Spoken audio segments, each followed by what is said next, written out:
Karibu, Atmosphere. I just wanted to do this quick video real quick about skills to begin with when you play Zero Dawn. This is my second playthrough. Technically, I did not beat the game, but it's technically my second playthrough because I bought a PS4 Pro and went from PS4 to PS4 Pro because I got a 4K TV, and I lost my save data, so I was able to go through the game again and tinker around with the skills that I wanted to do and what I thought was important at the beginning of the game. Well, let's start off with the first 5 that you definitely need, and that is first with Silent Strike. Silent Strike is probably the most useful skill to get when you start the game off. So if you have a skill point, which you probably will, the first thing right off the bat you want to get is Silent Strike. Mainly because you're going to be sneaking around a lot and killing the enemies from behind. So it's a one-hit kill early on from any enemy that you first start off with, including the Striders, the Watchers. The next one you want to get is Lure. It's a good combination with the Silent Strike because Lure allows you to catch their attention and bring them over to you, and while you're still undetected and they're curious, you can Silent Strike them for an easy takedown to get the resources you need. The next thing you want to get after you get those two is Critical Hit. Mainly because you're going to be getting the Tripcaster. The Tripcaster stuns your enemies and allows you to puts them in a paralyzing state. Once they're in a paralyzing state, you will be allowed to use Critical Attack.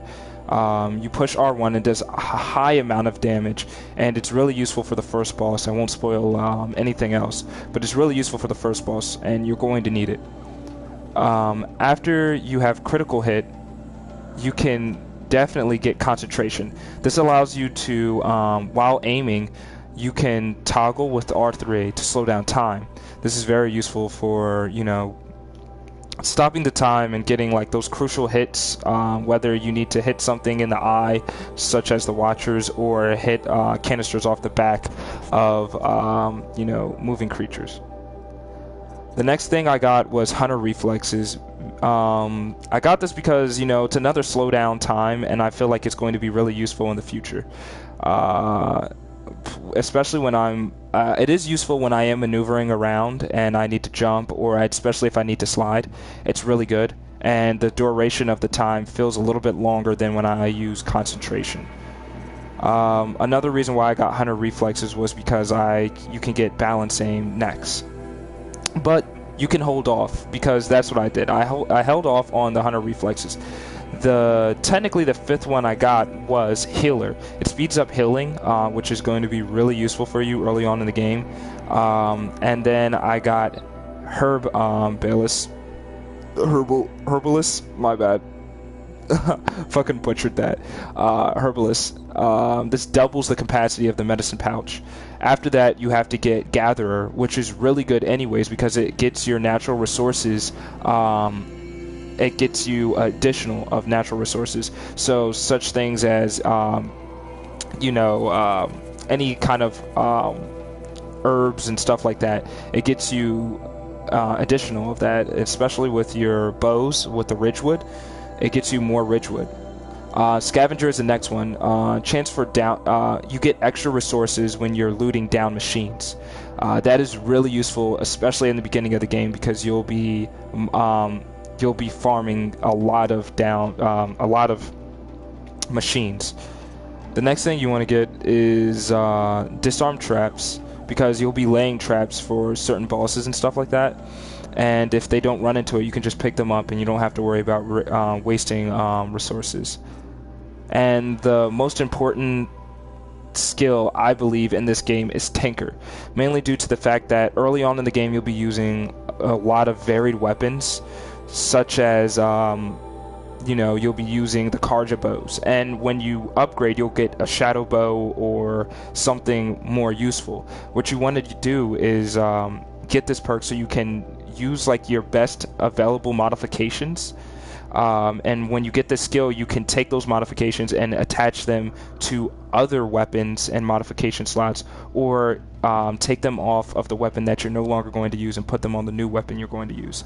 Also allows you to play around with the modifications to find the best possible combination of modifications for that certain weapon and for your play style. That's why I think Tinker is the best. And then everything else can follow. That's why I got Hunter Reflexes afterwards. You will have to be a level 13, as I am now, in order to unlock all these, but that's relatively easy if you stick with doing a lot of the side quests at the beginning of the game. You do all the side quests and you grind just for a little bit.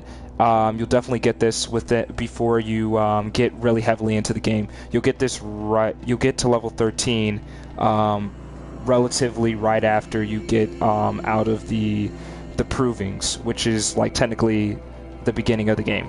That's the first 3 levels. Really easy. So yeah, I got Hunter Reflexes because the next thing I'm going to get is Balanced Aim, and then I'm going to focus on stuff like Strike from Above, Strike from Below, and Leader Strike. I might throw in Precision or something like that, but you know, after you get like the ones I told you, it's totally up to you how you do it. Silent Drop might actually be useful too.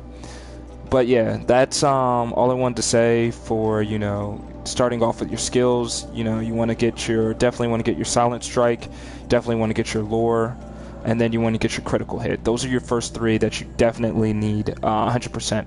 And then I would go with Concentration, and followed by, you know, getting all the way to Tinker. So yeah, that's it for this video. I hope you guys enjoyed it. And I hope you guys learned something from it. It's Karibu, I'm out.